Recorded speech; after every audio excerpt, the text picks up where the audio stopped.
أعوذ بالله من الشيطان الرجيم بسم الله الرحمن الرحيم ولو ترى إذ يتوفى الذين كفروا الملائكة يضربون وجوههم وأدبارهم وذوقوا عذاب الحريق صدق الله العظيم وَلَوْ تَرَىٰ إِذْ يَتَوَفَّى الَّذِينَ كَفَرُوا الْمَلَائِكَةَ، اور اگر آپ دیکھتے کہ جس وقت یتوفى الَّذِينَ كَفَرُوا، وہ لوگ جو کافر ہیں ان کی روح کو قبض کر رہے تھے، الملائکۃ فرشتے، یضربون وجوہہم وادبارہم، وہ مار رہے تھے ان کے چہروں اور ان کی پشتوں پر، وذوقوا عذاب الحریق، اور انہیں کہتے جاتے تھے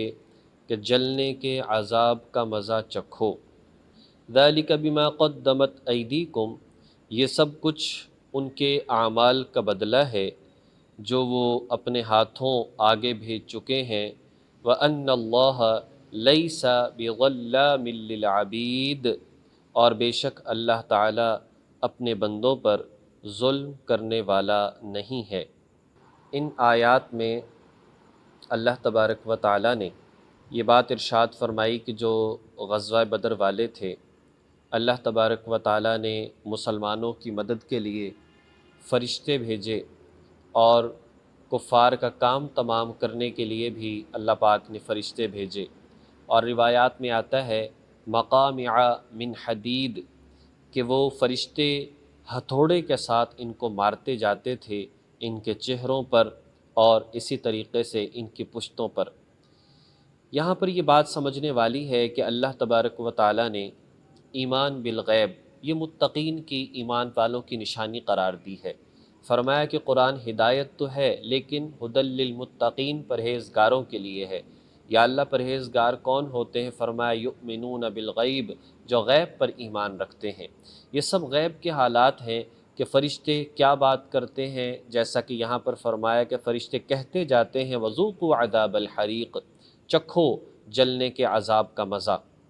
ظاہر ہے کہ لوگ نہیں سنتے، جو پاس لوگ ہوتے ہیں نہ تو وہ فرشتے جو مارتے ہیں اس مار کو دیکھتے ہیں اور انہیں سنائی دیتا ہے، نہ ہی جو وہ بات کرتے ہیں ان کی بات سنائی دیتی ہے۔ ان سب چیزوں کا تعلق قبر کے جو حالات ہیں، قبر جنت کا باغ ہے یا دوزخ کا گڑھا ہے، یہ سب اللہ تبارک و تعالیٰ نے باتیں ارشاد فرمائیں، حضور نے باتیں ارشاد فرمائیں، اور یہ برحق ہیں، اس کے اندر کسی قسم کے شبے اور شک کی گنجائش نہیں ہے۔ لیکن ہمیں یہ باتیں نظر نہیں آتی، ہم ان چیزوں کو محسوس نہیں کرتے، کیوں؟ اس لیے کہ ان کا تعلق غیب کے ساتھ ہے۔ بس ہم نے جب پڑھ لیا قرآن میں اور حدیث میں، ہمیں ان باتوں پر ایمان لانا چاہیے۔ اور یہ سب کچھ ان کے ساتھ کیوں ہوا؟ شاید کوئی سمجھے کہ اللہ نے صرف ان پر ظلم کیا، تو فرمایا کہ نہیں، اللہ تو اپنے بندوں پر ظلم نہیں کرتا، چاہے وہ کوئی بھی ہو، لیکن ان کے جو کرتوت تھے، ان کی جو بے ایمانی تھی، ان کے جو برے اعمال تھے، اس بنیاد پر یہ سزا کے مستحق ہوئے۔ دیکھو تو صحیح، اس کے پیچھے مثالیں موجود ہیں، کدأب آل فرعون، یہی حال تھا، یہی عادت تھی فرعون کی قوم کی بھی، والذین من قبلہم، اور ان لوگوں کی بھی جو ان سے پہلے گزر چکے، یعنی جتنی اقوام گزری، کفروا بآیات اللہ، وہ عادت کیا تھی؟ یہ انکار کرتے تھے اللہ کی آیات کا، فأخذہم اللہ بذنوبہم، چنانچہ اللہ تعالیٰ نے ان کے گناہوں کی وجہ سے ان کو پکڑ لیا۔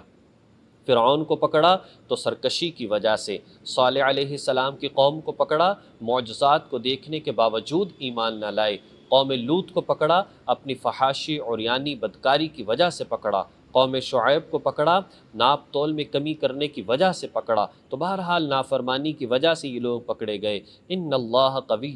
شدید العقاب، یقیناً اللہ تعالیٰ کی پکڑ بہت سخت ہے۔ ذالک بأن اللہ، یہ سب کچھ اس وجہ سے بھی ہوا، لم یک مغیرا نعمتا انعمها علی قوم، لم یک مغیرا، کہ اللہ تعالیٰ نہیں تبدیل کرتا، نعمتاً، کسی کی نعمت کو، انعمها علی قوم، جو اللہ تعالیٰ نے ان کو کسی قوم کو نعمتیں دی ہوتی ہیں، حتی یغیروا ما بانفسہم، جب تک کہ وہ خود اپنے آپ کو تبدیل نہ کر لیں، وَأَنَّ اللَّهَ السَّمِيعٌ عَلِيمٌ، اور بے شک اللہ تعالیٰ خوب سننے والا، جاننے والا ہے۔ یہاں پر بیان فرمایا اگر کسی پر نعمتیں ہیں، اللہ ان نعمتوں کو عذاب کے ساتھ نہیں بدلتا۔ اگر کسی پر برے حالات ہیں، اللہ ان کو اچھے حالات کے ساتھ نہیں بدلتا جب تک ان کے اعمال جو ہے وہ نہ تبدیل ہو جائیں۔ اگر ان پر نعمتیں ہیں، اگر نعمتوں کو استعمال کرتے چلے جاتے ہیں لیکن اعمال اچھے نہیں کرتے، گناہوں کی زندگی اختیار کیے ہوئے ہیں،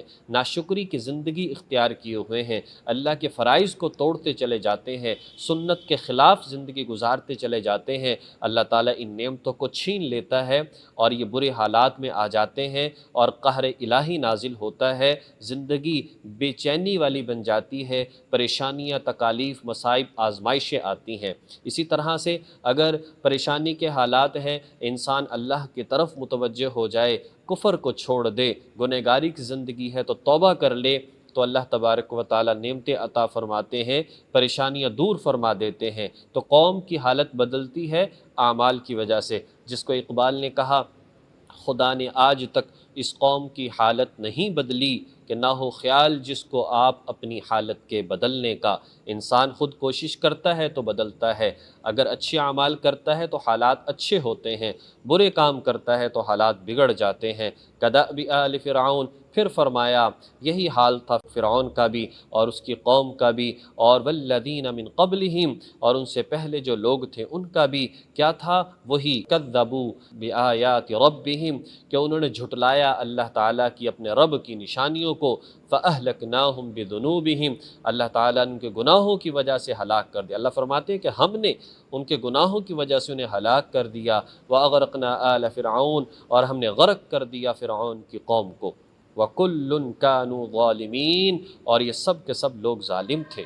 اللہ پاک نے ان کو تباہ و برباد کر دیا۔ اتنا کچھ ہونے کے باوجود ساری بات کا خلاصہ یہ نکلا، انسان اپنے حالات بہتر بنانا چاہے، اللہ کی طرف متوجہ ہو جائے، چاہے کچھ بھی ہے، کم از کم اس کی آخرت تو بہتر ہوگی، دنیا کے اندر بڑے عذابوں سے یہ بچے گا، آخرت کے انعامات اس کا مقدر بن جائیں گے۔ اللہ تبارک و تعالی ہمیں ان تمام باتوں کو سمجھ کر عمل کرنے کی توفیق نصیب فرمائے۔ وآخر دعوانا ان الحمد للہ رب العالمین۔